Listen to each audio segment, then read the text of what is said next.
If you could go back in time and redo one thing in your life, what would it be and why? Not wear double pop collars. Oh my. I'd make that shit triple pop collars. What's your one regret you would change? A lip tattoo? Where does a lip, is it here?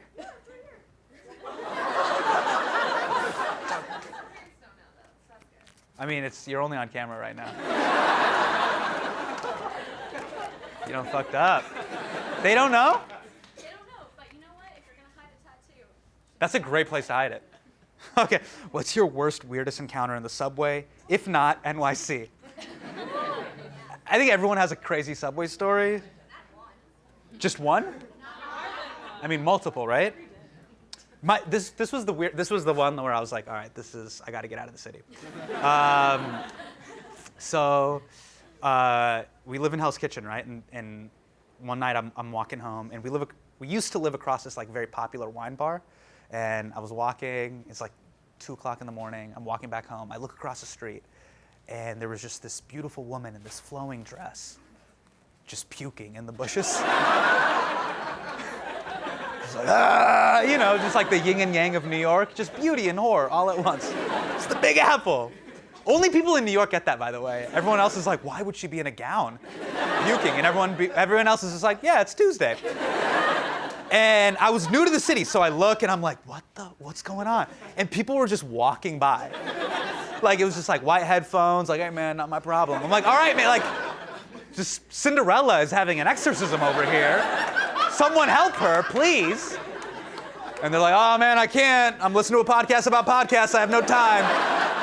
Man, this podcast about podcasts is the best podcast about podcasts. So I was like, okay, I will help her. And I remember I see her. She's just full on. Everyone's in the splash zone in front of this tree. So I run across the street, like cars like, stop. And I'm like, excuse me, ma'am. Like, madam, do you need a hand? She looks up and she was like, are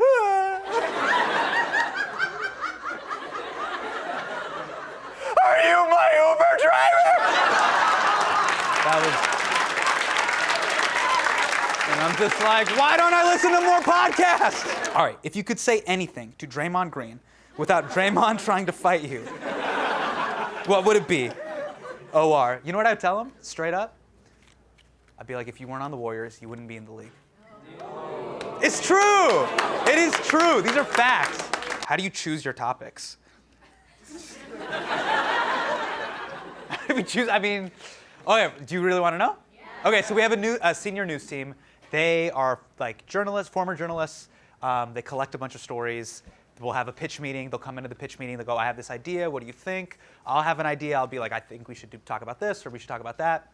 And sometimes if those two things align, I'll be like, okay, how can we make this funny? Because that's really necessary for a comedy show.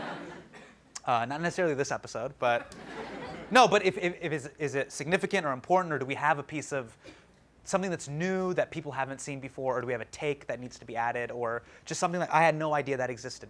That's really what we want to like add to the conversation. That feeling of like, how did I not know that? Or I never knew that about that thing. I mean, I had heard about that thing, but I'd never known that. So that sort of exciting element that usually gets us going, okay, let's start writing this. And then we'll start writing it, and we'll put stuff up. And then some pieces will die. They won't make it to the show. And so it's just like a process of pitching, writing, refining, and then what you see is this. People come up to me all the time sometimes, and they're like, you have to do a thing on Rohingya. And I'm like, the people just give me homework assignments. They'll just be like, the opioid epidemic. And I'll just be at a coffee shop, and I'm like, all right, man. Right, Eddie? Like, people will be like, you have to talk about this. And I'm like, are there jokes, or? They're like, nah, man. That's for you to figure out.